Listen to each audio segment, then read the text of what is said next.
yes, we love the riding, yes, it's great fun, yes, you get a great sense of achievement and that feel good factor when you progress to the next level, but it's the characters that stay with you, and it's those bonds that you make, and it's those sort of feedback you get saying, wow, no one could get the best out of that horse like you, or wow, you know, she really responded. And it just strikes me every time, even though I've got my own horses, every time we work on the ground, I'm sort of blown away by that bond and that communication that exists between horse and human. One of the activities we do for people that are looking to work on a challenge in their life, or or even if they just come to us for the first time, we do a meet the herd activity, which you would have heard of, I guess, in different different environments. And what I always find so incredible about that experience is that each person gravitates to a horse in the herd or a pony in the herd, and when we talk about it afterwards, why did you gravitate to that particular horse? I'm able to tell them the character of the horse after that, and more often than not, there are characteristics in the horse that are a match to the person.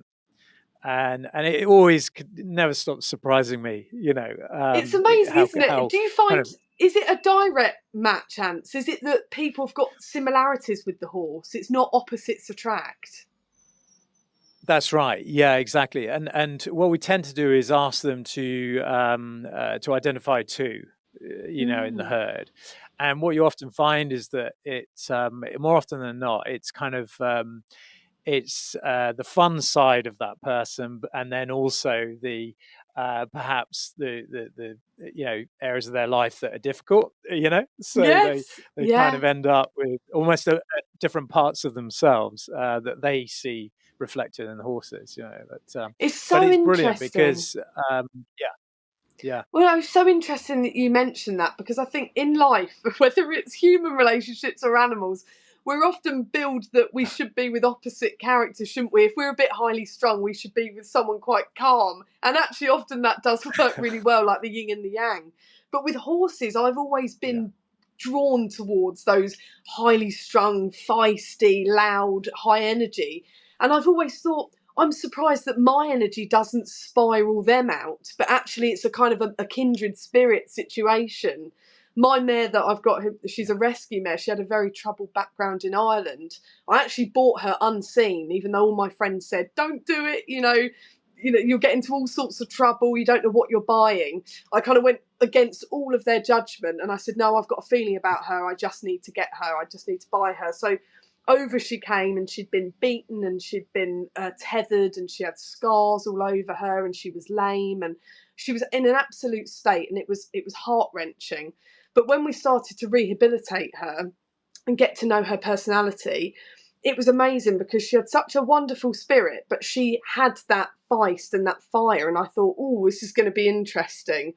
And actually, there's so many similarities I see in her, not only the sort of slightly performer-esque, show-off, big character, but also the sort of sensitive and anxious moments as well. And it's kind of Yeah. made me face a lot of things about myself. And we did a big relocation from Kent to Suffolk, which at times can feel like very different territory.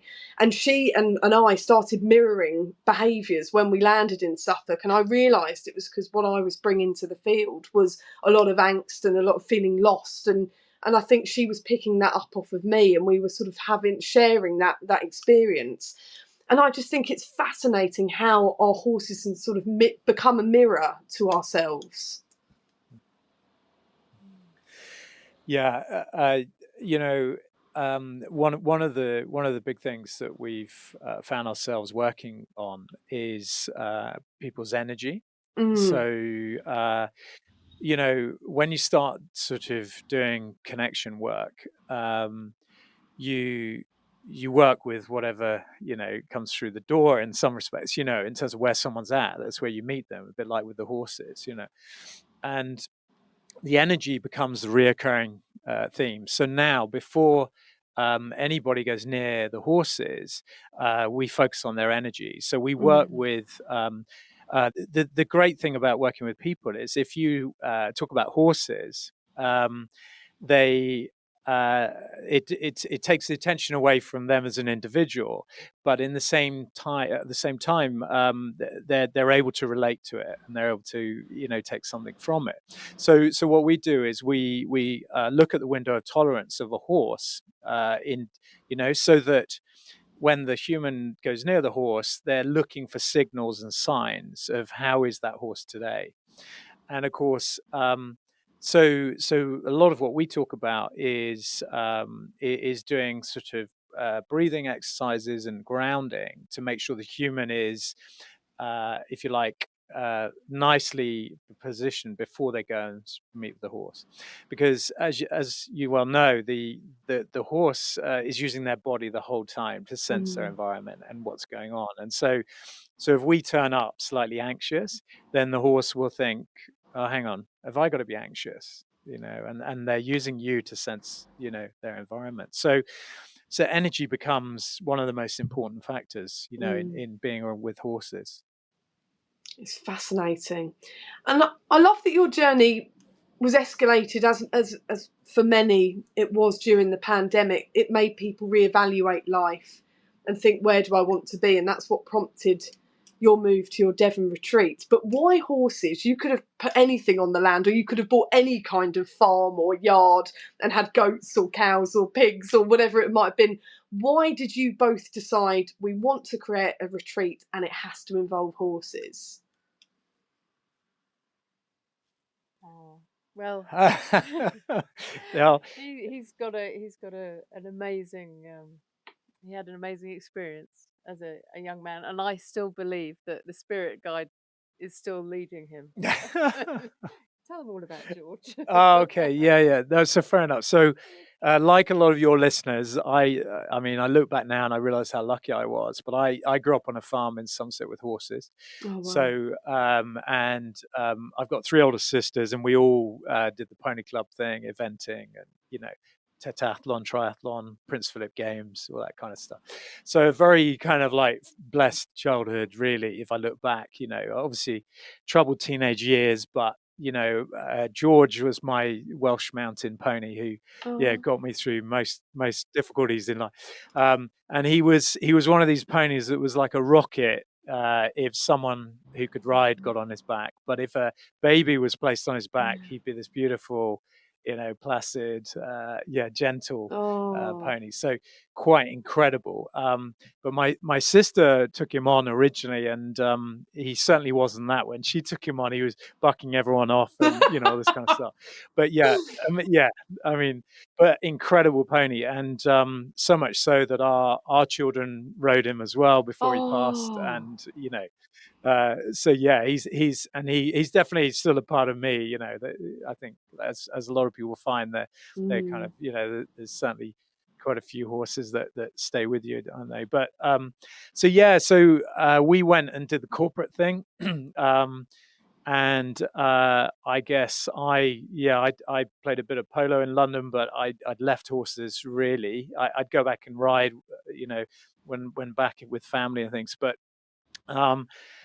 and lockdown, did a lot of thinking and things, and I realized that I need to be working with horses again. They'd been such a key part of my life in my younger years, but I'd kind of done the usual, the sort of the career route and whatever.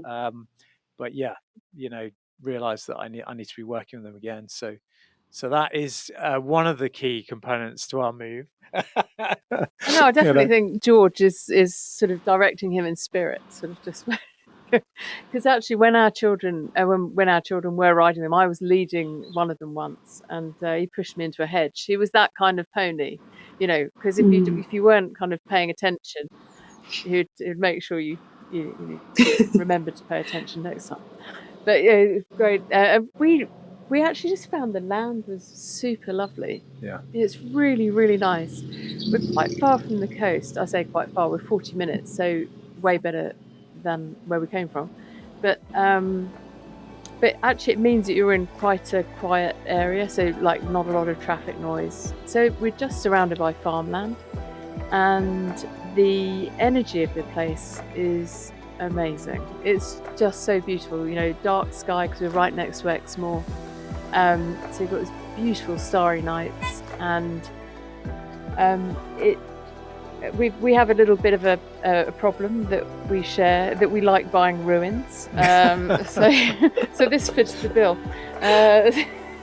So we thought we could, rebuild it, and we are rebuilding it. It's been a much slower process than we believed it would be from the outset, but it's starting to really shine. But the energy is great, and it's just getting better.